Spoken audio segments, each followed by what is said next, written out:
think we're live. Okay, here we go. Hi, everyone. It's Lisa again. I'll be back again later with another speaker, but right now we have, oh my gosh, one of my favorite people and one of our alums, Laura Bonetsky Joseph. Hi, Laura. Hi, Lisa. So happy to So be here. nice. So nice to see you. I am excited that you're back. Thank you so much for coming back and sharing with everyone and bringing your message and your experience and your hope and everything that you bring to us. I really appreciate you. I appreciate you. And I'm glad to be here. Yeah. So let's talk about your story a little bit and what really inspired you to want to tell your story on our platform.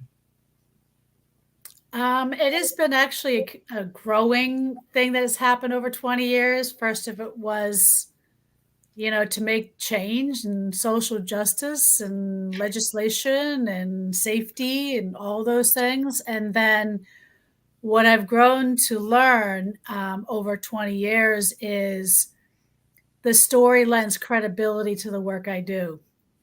And so when you've been removed from those situations, you can tell a story about that process of reclamation and healing and all those things because I've walked my talk, you know? Yeah, absolutely. I do know. And it's so important to share our stories so that, again, nobody ever feels alone, right? That we give ourselves power. We take back our power when we tell our stories, when we speak up and we speak out, and we're able to use our voices in a way that empowers others. Because I don't know about you, but when you're going through some of the things that we've gone through, right? We feel like we don't have power. We feel like we're alone, and we feel shame. We feel fear. We feel a lot of things that we're not able to use our voices. Our voices have been taken away from us. And so I think one of the important things that the conference offers is helping to give women back their voice. Yeah. And I feel like, there's this element of, especially since like the pandemic, right?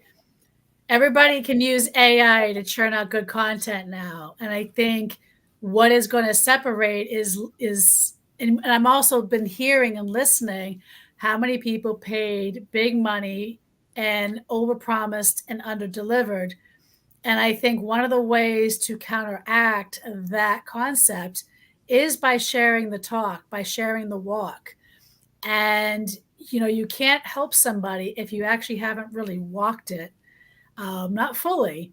I mean, there's a lot in theory, there's a lot in experience, but when you add theory, experience, and your own journey, then that becomes quite powerful. And I think there's just so much out there of a lot of, again, AI is great for a lot of things, but if you're looking to who you're going to hire, who you're going to work with, and who you're going to listen to, you're going to listen to those who've walked through that fire and have come out the other side. I share frequently about how I was diagnosed even with complex PTSD, and I'm off those meds because I have skills and I've unpacked a lot of the stuff that has showed up. And because I've learned how to do that, I know and I can tell the subtle cues in somebody else of how to help them pivot in an effective way that can really help them break free from a lot of the repeating patterns that are showing up in their lives. Right. I call them ineffective behaviors, those ineffective behaviors that we keep repeating until we learn the effective behavior to take its place. So what is that key takeaway that you'd really like the audience to have from your talk at the SheisMe conference? Well, I think the number one thing I've learned, and the pandemic really highlighted it for me, and that was triggers are not our enemy. Oh, Triggers are nothing more than an internal GPS going beep, beep, beep, turn here or turn there. It is just an inner roadmap. But somehow we turn triggers and we get very reactionary, and then we go and they can either self-blame, self-shame, and do all that stuff, or then we just get mad at ourselves that we keep repeating patterns, or we can actually lash out and even become abusive, right? right. Because we have unresolved stuff in ourselves. So what I've learned is that if we actually can get enough space and we can listen to the triggers, let the triggers show us what the real issues are, and let it guide us. Because when we do that, it is the secret to turning it into a power. So what we're going to learn is we're going to go over 10 tips on how to turn triggers into a power.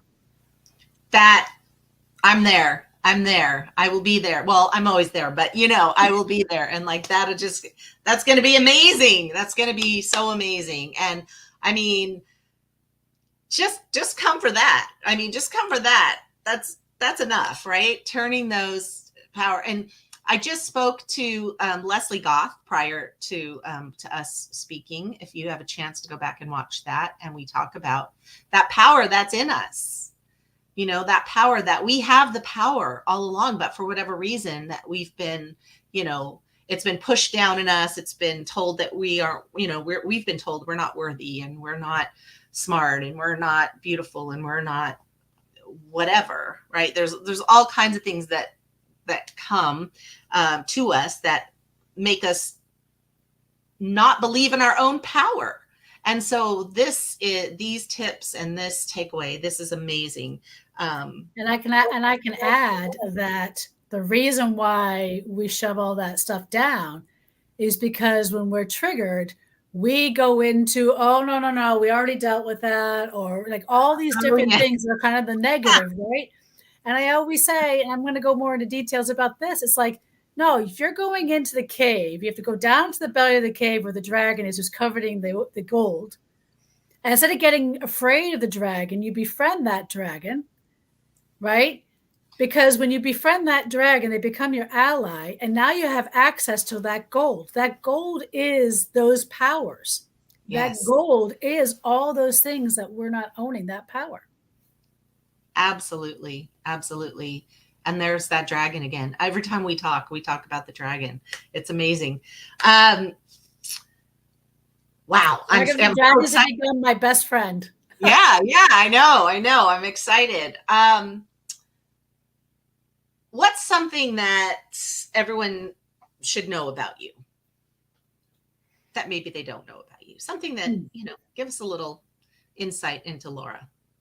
Well, I think one of the things I've been reclaiming is owning the fact that a lot of my training actually started in birth.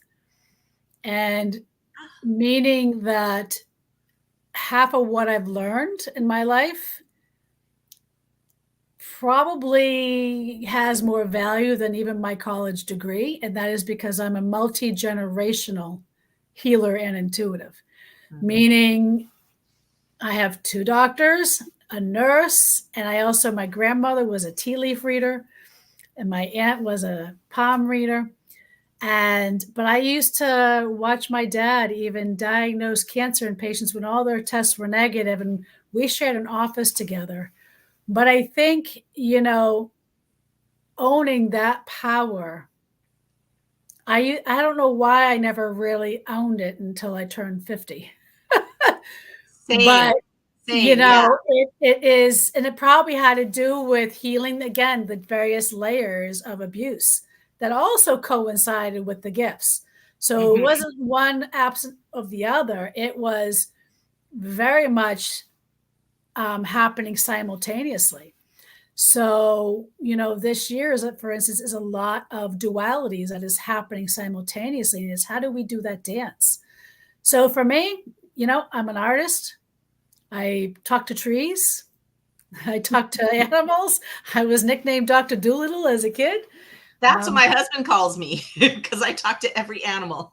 yeah, it's a subtle language. And, I actually had a tree that gave me his name for the first time in 54 years. So Oh, that's amazing. that happened a few months ago. And so I just saw him before I came on live. And, there's a lot of deer, a lot of the ancient wisdoms and the ancient beings are revealing themselves, but they're only revealing themselves to those who are open Yes. Isn't and that also show up with integrity Isn't and it respect. fascinating? It's Yeah. so fascinating to me. I'm here for it. I'm absolutely loving it. I could spend all day watching videos and seeing people having these experiences. It's amazing. It's the problem is we can't always get it on a video or anything Right? else. I mean, I led a pilgrimage to Ireland. We're going back, and it's going to be a 6-month journey that we start ahead of time on Zooms like this, Mhm. and it's going to be like an 8-day journey. The experiences that we had, there's no pictures, there's no video. Even though I took some There's video, no yeah, there's there's no no way to proof. describe. I mean, we Right. just Yeah. we just stumbled upon this dolmen that I know, for instance, and we walked up. Next thing we know, this cattle led by one, like flanked in like flight formation. And it was like so surreal because it was like slow motion, probably at least 2 or 3 football fields away, coming to us with the head cow wanting to meet Masons. So it was like leader to leader, like, Yeah. are you safe? Are you safe? We had this little powwow. And then, this cow was also keeping the others in check. They would not allow them to come up to me. And then when we were said and done, a white calf, which we know the symbolism about white calves, Yes. walked Yes. up to the dolmen and started rubbing herself on them. Oh, And there was just something there that I couldn't put words into the experience. I can't have a video. I did take some video. The videos don't convey right. this ain't this connection that we have. And Right. so, like, when we were there, it was, yeah, we were facing some hard truths, unpacking patriarchal and colonizer mentality and church indoctrination and persecution. And that was so we can reclaim stuff that was lost, stolen, or forgotten, Yeah. either from us or from our ancestors by these systems of oppression. Right.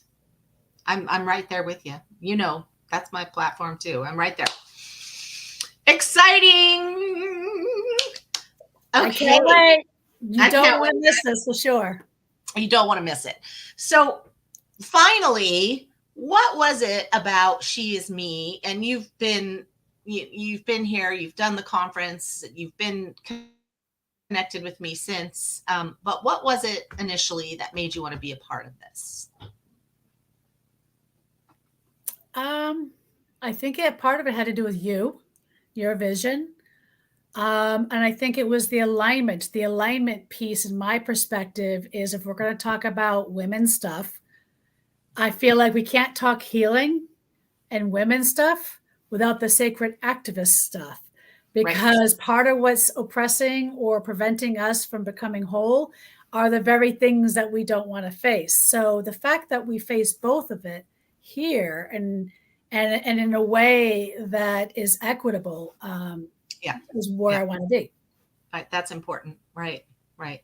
And that was the vision, right? So that none of us ever feel alone, but that we also feel empowered and inspired and can break away from those chains that have bound us over the forever, right? The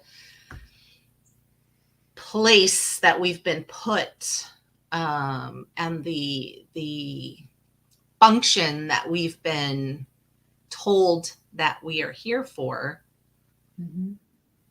that we all must say no. That's you don't get it. Like that's Well, not our purpose. That is not why we're here. That is not what we're doing anymore. and it's funny because like recently I realized, and I was actually a minority in this gathering I was at in July. And something came up, and I forget how it came up about the political system of why there's some challenges with women when it comes to voting is because we've never fully healed from or dealt with the one genocide nobody talks about, and that is the burning times of witches. Yeah. And so it's quite fascinating, like when we look at it from a historical sense, like how much of what happened then we haven't learned from. We haven't grown from, especially white women. We It have not happens. grown from. It still happens today in a different way, but it's still, the persecution is still there, right? And Yeah. as we talked about just prior to jumping on the live, we talked about the canceling of our content on social media. Yes. The It's very silencing. specifically women's organizations, women's groups. Right. We It's are being mind-boggling. silenced. Domestic violence, you Yeah. know. Right. The Um, femicide, the silencing of our voices, the erasure of our content, making sure that we are just not seen nor heard, right? well, that's what It's the certain same. It's systems want, right? right. Yeah, it's the same thing. And I know I will not stand for it, and I know you will not stand for it. And Nope. in raising our voices and speaking up and speaking out and taking action, inspired, aligned action, we're making change. And we are, like I said to Leslie, we've been put here to be those catalysts, to be those leaders. And, we're here for it, right? We're showing up, we're here for it. And, viva la revolucion, right? We are, I'm here for it. yeah, we are And my gathering. whole thing is just finding other aligned folks where we can unify. Yeah. And unify those voices, those women who are really, some of them are taking a real beating, by the way, by Oh actually yeah. speaking out. And I have a lot of colleagues and friends that I won't mention that it's taken a toll by doing the right thing. Yeah. And No, I know it's absolutely true. But I think the more we stand together, the stronger we are, right? absolutely, that's why we do this, right? That's I why we do mean, this, but alone we're strong, but together we're stronger. yeah, we can't allow those women who are being persecuted to keep being persecuted. Like, we need to come to them and stand with them. We need to stand together. And that is something that I think is one of the biggest fights within this movement, is watching it from afar and agreeing with it, but not taking part, not taking action, not Or walking making actions that are against your own interests and those of your right. sisters. I mean, Right. that's a whole thing in itself, we can go into a whole other tangent on that We one. could, but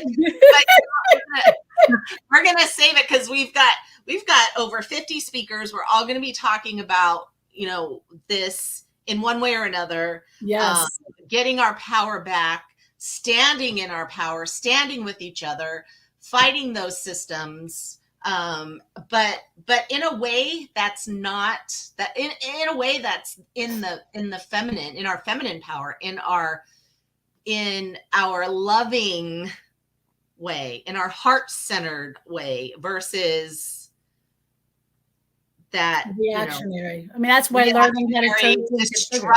destructive, Yeah. we're going to come in and level everything. And no, we know that that's already happening. That's just because the systems are done. Like, we know that it's a tower moment, right? Things are crumbling and we're going to rebuild them. But we have to be united, and we have to all be on the same page and all know where we're going and be conscious in our movement forward, right? Right. I mean, this is where our courage has to be stronger than our fear. And this is where we have to learn, when we are triggered by something, learning how to use that trigger for forward motion and where you want to go, not in a reactionary way, in a way of reclamation, is so pivotal. This is the time for revolutionary women to really unite the voices together. Yep. And we're doing it. We're doing it here at the SheisMe conference. So join us. You can register at sheismeconference.com. And we've still got about a month before we kick off the conference. So join us. Please join us. The great thing about the conference is you've got the speakers coming on live. You can interact with them if you'd like, ask questions. They'll do Q&As after their talk. We have amazing panels happening. We have workshops happening prior to the conference kickoff, where you can actually be on a call like this with the speakers and doing interactive work in a group setting. It's going to be phenomenal. And then next year, in addition to the conference, we're having SheisMe at Sea, and we're doing 5 days of fun and amazingness and live in person, all of us together. Amazingness. I don't even know. I don't have the words yet to describe what this is going to be like, but it's going to be powerful. It's going to be fun. It's going to be life-changing. The fact that all of our energy is going to be together in this one place, and we're going to be on the water, and it's going to be phenomenal. It's going to be great. I can't wait to hear about it. Can't wait. All right. Thanks, Laura. Thank you. We will see you at the conference. Thank you. And thank you so much for everything. See you all soon. Bye. Bye.